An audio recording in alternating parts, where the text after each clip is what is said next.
مسلمان وہ ہے جس کی زبان سے اور ہاتھ سے دوسرے ساری مخلوق اللہ کی، یہ نہیں کہ صرف مسلمان، کافر بھی محفوظ رہیں، زبان سے بھی ہاتھ سے بھی۔ ہاں جہاد ایک الگ مضمون ہے، اور جانور مویشی تک محفوظ رہیں، کسی پر ہاتھ نہ اٹھنے پائے مسلمان کا اور نہ زبان چلنے پائے۔ لیکن آج آپ بھی دیکھ رہے ہیں، میں بھی دیکھ رہا ہوں، جو کچھ ہو رہا ہے ہمارے ہاتھوں سے اور ہماری زبانوں سے، اللہ معاف فرمائے۔ آقا نامدار صلی اللہ علیہ وسلم بیٹھے، ایک صحابی نے کھڑے ہو کر عرض کیا کہ اللہ کے محبوب صلی اللہ علیہ وسلم، فلاں محلے کی فلاں خاتون بڑی نیک ہے، بڑی نیک ہے، نماز ایک نہیں چھوڑتی، روزہ ہمیشہ رکھتی ہے، صرف رمضان کا نہیں، ہمیشہ روزے میں رہتی ہے، بڑی نیک ہے، بڑا چڑھا کے بیان کیا۔ اور ایک اور صحابی کھڑے ہوئے، انہوں نے عرض کیا کہ اللہ کے محبوب، سب کہہ دیں صلی اللہ علیہ وسلم، یہ جو کچھ کہہ رہے ہیں واقعی صحیح کہہ رہے ہیں کہ وہ خاتون نمازی بھی ہے اور ہمیشہ روزے بھی رکھتی ہے، لیکن محلے کے لوگ اس کی زبان سے محفوظ نہیں ہیں، زبان سے محفوظ نہیں ہے۔ آقا نے فرمایا ما صامت، اس کا کوئی روزہ نہیں ہے، اس کی کوئی نماز نہیں۔ اللہ رب العزت میری آپ کی نمازوں اور روزے کا محتاج نہیں ہے۔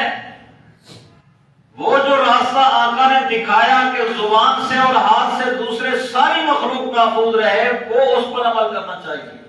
نماز تو یہ ہم پر فرض ہے، پڑھیں گے ٹھیک ہے ورنہ جواب دینا ہوگا۔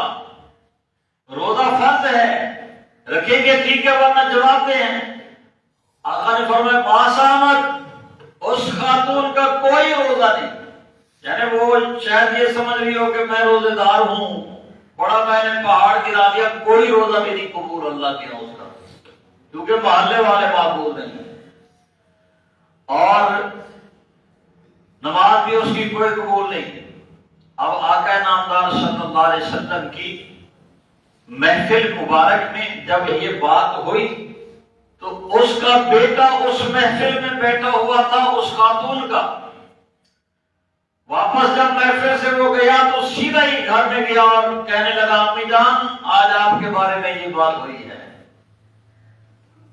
اب وہ صحابیہ تھی، ہماری طرح تو نہیں کہ اکڑ جاتی، وہ رونے لگی۔ اچھا آقا نے یہ فرما دیا، رونے لگی، زار و زبار رو رو کر اس نے اللہ تعالیٰ کے حضور معافی مانگی کہ یا اللہ مجھے معاف فرما دے، آئندہ میں اپنی زبان کسی کے بارے میں غلط استعمال نہیں کروں گی۔